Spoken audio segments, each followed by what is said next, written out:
Everyone, welcome to शिक्षांतु। हम इस video में एनसीईआरटी मैथ क्लास 10th के एक्सरसाइज 2.2 के क्वेश्चन नंबर 2 को सॉल्व करेंगे।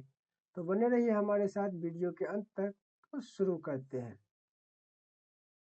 हमारा क्वेश्चन है, कह रहा है कि एक द्विघात बहुपद ज्ञात कीजिए जिसके शून्यकों की योग और गुणनफल क्रमशः दी गई है। यानी कि यहाँ पर शून्यकों का योग और इसका गुणनफल दिया गया है, शून्यकों का गुणनफल दिया गया है। तो इसकी सहायता से हमें एक क्या करना है, क्वाड्रेटिक पॉलिनोमियल क्या करना है, लिखना है, निकालना है। तो सबसे पहले बता दूं कि कोई भी क्वाड्रेटिक पॉलिनोमियल जो होता है उसका स्टैंडर्ड फॉर्म क्या होता है। उसका स्टैंडर्ड फॉर्म होता है A X square plus B X और सी प्लस सी। इस फॉर्म में होता है। ये प्लस के जगह माइनस भी हो सकता है, लेकिन प्लस मान के ही चलते हैं। अब क्या करेंगे, जब यहाँ पर दिया क्या गया, सम दिया गया है, यानी कि जीरोज का सम दिया गया है। इसे हम इस फॉर्मूला को बिठाएंगे। यहाँ पर sum of its zero equal to होता है कोफिशिएंट माइनस का कोफिशिएंट ऑफ एक्स बाय में होता है कोफिशिएंट ऑफ एक्स स्क्वायर। यहाँ पर फॉर्मूला के इस साइड क्या है, सम ऑफ इट्स जीरो। तो यहाँ पर जीरो का सम दिया गया, तो यहाँ पर लिखेंगे 1/4। उसके बाद यहाँ पर क्या, माइनस का एक्स दिया है, माइनस का कोफिशिएंट ऑफ एक्स। तो यहाँ पर कोफिशिएंट ऑफ एक्स क्या दिया गया, इस यहाँ पर से हम अगर ले क्या है कोफिशिएंट ऑफ एक्स, यहाँ बी, लिखेंगे minus B. Coefficient of x square, coefficient of x square क्या है, ए है, यहाँ पर लिखेंगे क्या, ए। इस यहाँ से हमें क्या प्राप्त हो जाएगा, यहाँ से देखते हैं। तो यहाँ से क्या है, माइनस का बी बराबर क्या हमें प्राप्त होता है, माइनस के बी बराबर होता है 1। तो 1, इसीलिए क्या हो जाएगा, b का जो वैल्यू हो जाएगा, माइनस इस साइड रहेगा ना, माइनस इस साइड जाएगा, तो क्या हो जाएगा, माइनस का 1 हो जाएगा। इस प्रकार से b का वैल्यू हो जाएगा। और a के बराबर कितना हो जाएगा, a बराबर कितना हो जाएगा, 4 होगा। यहाँ से a का वैल्यू 4 आएगा।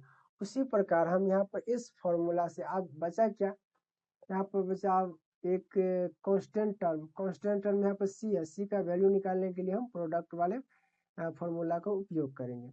तो यहाँ पर प्रोडक्ट कितना दिया गया इसका, माइनस का 1, तो माइनस का 1 इक्वल टू में इधर कांस्टेंट टर्म क्या है, c दिया गया है, और कोफिशिएंट ऑफ एक्स स्क्वायर क्या है, a है। इसे हम इस प्रकार से भी लिख सकते हैं, c/a इक्वल टू -1। क्योंकि इसके नीचे तो कुछ दिया गया, यानी कि डिनोमिनेटर में कुछ नहीं होता, तो क्या होता है, 1 होता है। लेकिन यहाँ पर a का वैल्यू कितना दिया गया, 4 दिया गया। तो a का जो वैल्यू हम 4 देंगे, यहाँ पर ऊपर नीचे क्या होगा, दोनों के क्या है, 4 से हम मल्टीप्लाई कर देंगे। ये दोनों पर 4 से मल्टीप्लाई करने के बाद क्या होगा, हमारा c/a कितना हो जाएगा, माइनस का 4 इक्वल टू माइनस का 4/4 हो जाएगा इतना। यहाँ से हमें c का वैल्यू कितना आया, इसीलिए c इक्वल टू कितना हो जाएगा, माइनस का 4। और यहाँ पर a इक्वल टू कितना आया, 4 आया। ये तो a इक्वल टू 4 तो है ही। तो यहाँ पर a का भी वैल्यू आ गया, b का भी वैल्यू हो गया, और c का भी वैल्यू हो गया। इन सारे वैल्यूज को हम इसमें पुट कर देंगे। तो लिखेंगे यहाँ पर put the value of a, b and c, a b and c सबका वैल्यू क्या करेंगे, यहाँ पर हम पुट कर देंगे। a का वैल्यू क्या आया, 4 आया था, तो लिखेंगे 4x²। उसके बाद क्या है, तो b का वैल्यू माइनस आया था, तो यहाँ पर लिखेंगे प्लस और माइनस मिलकर क्या हो जाएगा, माइनस हो जाएगा, तो माइनस का bx। उसके बाद क्या हो जाएगा, c का वैल्यू कितना आया था, माइनस का 4, तो लिखेंगे माइनस का 4। यही हमारा क्या हो जाएगा, आंसर हो जाएगा। इस जीरोज का यही पोलिनोमियल होगा, या ये इस पोलिनोमियल का ये होगा क्या, इसके जीरोज का प्रोडक्ट होगा, और जीरोज का ये सम होगा। इसका दूसरा नंबर क्वेश्चन है। यहाँ पर सब क्या दिया गया है, सम ऑफ जीरोज कितना दिया गया है, सम ऑफ जीरो √2 दिया गया है, और प्रोडक्ट ऑफ जीरो 1/3 दिया गया है। तो सबसे पहले क्या करते हैं, इसका हम स्टैंडर्ड फॉर्म लिख लेते हैं क्वाड्रेटिक पॉलिनोमियल का। तो क्वाड्रेटिक पॉलिनोमियल का जो स्टैंडर्ड फॉर्म होता है ax² प्लस bx और प्लस c, ये होता है। यहाँ पर x के जगह पर आप दूसरे भी कोई अंक ले सकते हैं, जैसे s हुआ, m हुआ, n हुआ, z हुआ, y हुआ, t हुआ, कुछ भी ले सकते हैं। लेकिन x थोड़ा स्टैंडर्ड लगता है, इसीलिए x का ही योग ज्यादातर होता है। तो यहाँ पर क्या दिया गया है, दो जिसमें कम से कम दो वैल्यू हो, ज्ञात आसानी से हो जाए, उसको हम सबसे पहले निकाल लेते हैं। यहाँ पर क्या, यहाँ पर दो वैल्यू हमें आसानी से प्राप्त हो जाएगा। यहाँ पर दो वैल्यू आसानी से हो जाएगा, तो एक क्या दिया गया है, प्रोडक्ट ऑफ जीरो दिया गया है। तो प्रोडक्ट ऑफ जीरो में क्या है, 1/3 दिया गया है। प्रोडक्ट ऑफ जीरो क्या है, कांस्टेंट टर्म हमारा क्या है, यहाँ पर सी है, और कोफिशिएंट ऑफ एक्स स्क्वायर क्या है, कोफिशिएंट ऑफ एक्स स्क्वायर ए है। यहाँ से हमें दो वैल्यू प्राप्त हो गया। यहाँ पर सी इक्वल टू आ गया हमारा 1 और ए इक्वल टू आ गया 3। ये दो वैल्यूज हमें प्राप्त हो चुका है इस प्रोडक्ट ऑफ जीरो से। उसके बाद सम ऑफ जीरोज को देखेंगे। सम ऑफ जीरोज क्या दिया गया, 1 यहाँ पर √2 दिया गया है। और सम ऑफ जीरोज का जो इक्वल होता है वो किसके बराबर होता है, कोफिशिएंट ऑफ एक्स के। कोफिशिएंट ऑफ एक्स क्या है, बी दिया गया है जो माइनस बी होगा, और कोफिशिएंट ऑफ एक्स स्क्वायर होगा जो ए होगा। यहाँ पर minus B by A equal to क्या हो गया, √2। इसके डिनोमिनेटर में कुछ नहीं है तो इसका मतलब 1 है। पर यहाँ पर ए का वैल्यू क्या दिया गया है, 3 दिया गया है।